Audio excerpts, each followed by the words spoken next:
Coming up, we have an update on the progress of the Amazon warehouse in northern Sioux Falls. And we take you to Iroquois, where a celebration was held for a South Dakota educator retiring after 49 years. Good morning. Welcome to This is KELOLAND on the Go with all you need to know in news and weather as you start your day. A 35-year-old Sioux Falls man is behind bars this morning, accused of pretending to be a police officer. Investigators say Eric Sprecher approached a woman outside an apartment late Tuesday night and started asking her questions. Officers say he was wearing a police hat and tactical vest.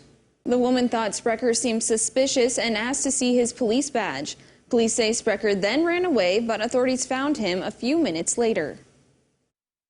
In this case, the guy, he didn't have the police uniform, and certainly we've got some officers and detectives that have different varieties of clothes, but they all have some identification with them. Sprecher faces several charges, including impersonating a police officer, DWI, possession of marijuana, and possession of a loaded firearm while intoxicated. This is the second time this year that Sprecher is accused of impersonating an officer. Sioux Falls police are also searching for the people who stole a cell phone and car from a Lyft driver. Authorities say Tuesday night the Lyft driver dropped off a group of people near Washington High School. That's when police say a woman grabbed the driver's phone. The driver tried to chase after her, but another person pushed him. One of the people then grabbed the driver's keys and took off with the 2015 Mercedes-Benz. Anyone with information about the incident is asked to call police. The Pennington County Sheriff's Office says it's seen an increase in catalytic converter thieves. The devices help reduce toxic gases emitted from cars, but they also contain precious and expensive metals. Authorities say thieves take these stolen car parts to scrap yards in exchange for money. Deputies are asking everyone to keep an eye out for people roaming around vehicles with tools, especially at odd times of the day. Turning to weather now, rain fell in parts of southeastern and northeastern KELOLAND overnight and this morning. Let's see what the rest of the day could bring with meteorologist Brian Karstens. Yes, indeed. Some rain last night around the Sioux Falls area. In fact, we had some good amounts of rain across parts of the northeast this morning. Mobridge area, 3,800ths of rain there. Nice to see that. Also, Aberdeen, I know not a lot there at the airport, but some spots around and west of Aberdeen have picked up more rain. And even between Huron and Watertown, amounts of an inch of rain north of Willow Lake. So you have to look there, but you'll find plenty of spots that have had some appreciable amounts. And there'll be some more coming up tonight. In fact, the west could see severe weather with some of those new storms there. Buffalo to Rapid City, Spearfish included there. And our forecast today, a lot of 80-degree temperatures. Sioux Falls area still dotting the area with some morning light showers, but I think it'll stay on the light side with a high of 78. The complete Futurecast update is coming up shortly in just a few minutes. Thank you, Brian.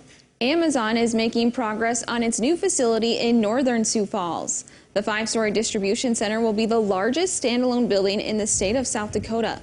The huge building is scheduled for completion in the spring of next year. Amazon is already advertising for some Sioux Falls positions. One ad says warehouse team members will earn up to $15.50 an hour and warehouse associates $21 an hour. The redevelopment of the old switchyard in downtown Sioux Falls seems to be back on track. Earlier this week, we told you how developer Jeff Schurslick wants to build onto Sharapa Place with 3 new buildings that will include retail, apartments, and luxury condos. Businesses in the area say they're positive they'll see an increase in foot traffic. Work on all 3 buildings is planned to start this fall, and if all goes according to plan, they could be complete in 2023. A longtime educator in South Dakota is retiring. Richard Soma has been in education for 49 years, with 42 of those at the Iroquois School District and over 25 as the principal. The governor's office even proclaimed Wednesday as Richard Soma Day across South Dakota.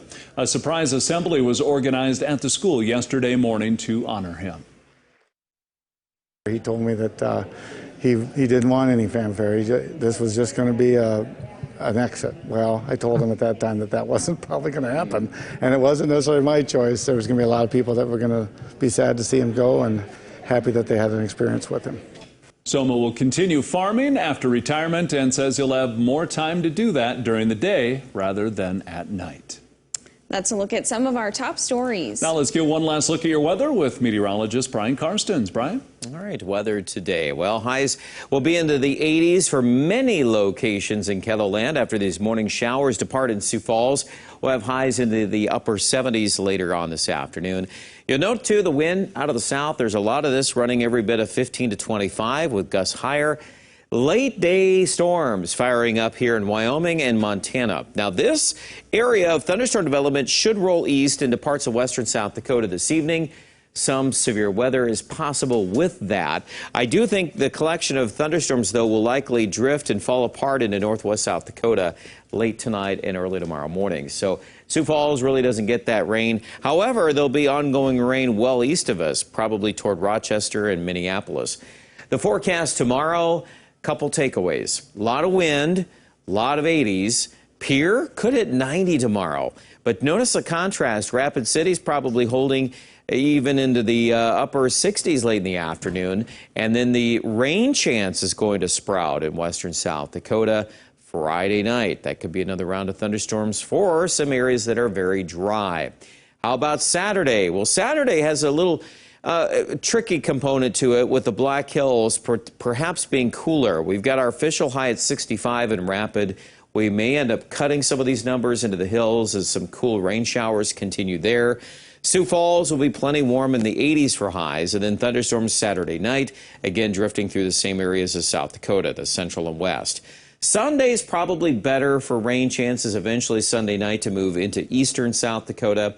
And along with that, that front may even develop more rain by Monday. So there are points in the forecast that are active. It's just a matter of locating the timing and location, and we'll continue to refine the details as we go into the forecast. 78 today, Sioux Falls, 20% chance of showers. 80 Mitchell, warm weekend. 84 Saturday.